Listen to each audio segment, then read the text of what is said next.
Hi, I'm Joe. Welcome back to KSG. Before we jump in today, go ahead and hit that thumbs up button. Go ahead and subscribe so you don't miss anything, and feel free to share us out to your friends or anybody that you think may be able to use this information.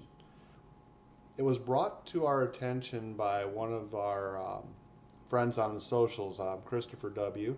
He pointed out that in our PACE plan, by the time we got down to emergency, we were literally glossing it over with just face to face at a pre appointed time and pre appointed place, with the same thing at a different place and different time as our fallback. He pointed out that should we lose the ability to communicate with computers or cell phones, we're literally down to one thing. Well, I think that if we had that big of a change, we're definitely going to have to redo our PACE plan around non-electronic means of communication. So that being said, we went ahead and did a prequel video to this for ciphers, and I'll go ahead and link to that so that you can use written communication and keep it reasonably safe, at least for the time that the communication is valid. Then comes the question of how do you deliver your ciphered message? Well, there are two primary means, and the preferred mean and the most self-explanatory is going to be a handoff of that information, or for the purpose of this video, we'll call it a live drop.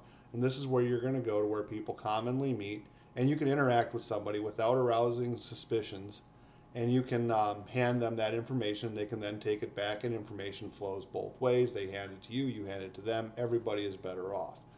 Now, should that become difficult or impossible due to any number of factors, not the least of which would be surveillance, we're going to have to move to a method known as a dead drop.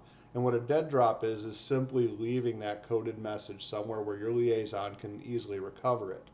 Now, there are many places in a town that could be used as a dead drop, such as a water tower, an old building, or something like that. But we're going to go ahead and assume that the communications cutoff has been deliberate, and that there is also some means of surveillance or control on there where maybe meeting in person and handing off a message is not going to be the safest thing. So you're resorting to having to do this dead drop, and we're going to not use big public buildings that are quite popular and easily surveilled. What we're going to do is we're going to honor a tradition that's hundreds of years old with dead drops, and we're going to use a cemetery. Now, this is valid because every location has a cemetery, at least somewhat close by, and a cemetery has hundreds, if not thousands, of individual locations in it, being each of the grave markers or tombstones. There are other natural markers that can be used as well, and we're going to take a little field trip, and we're actually going to go have a look at a couple of places in our local cemetery that you could use, and these would make good places for you to leave information and for your liaison to retrieve it. One thing to note is that the cemetery we chose is mostly surrounded by trees and only really has two populated streets on it, with a small marshy field on one side and a wooded field on the other side that actually has a path used by the local kids for bicycles and dirt bikes in it. So it makes it an ideal location. If you have a similar location to this that is not a cemetery, it's probably an even better option to use. So without further ado, let's go ahead and jump in and take a look at our field trip. And once again, Christopher W., thank you for pointing that out. Okay, so here we go. This is our local cemetery. As you can see, it's kind of private. There's not a whole lot of different ways in or out. You got a nice little tree line all the way around it. What makes this a great area for a dead drop is every marker has a name on it. Dead drops can be identified by name and shape. And you've got different ways to come in and out that aren't completely obvious to everyone and don't leave you completely uncovered in a bad situation. Now, this is a new feature to our cemetery this year, thanks to Mother Nature. This was a full tree at the beginning of the year. But this does give us a great illustration of something that can be used as a dead drop.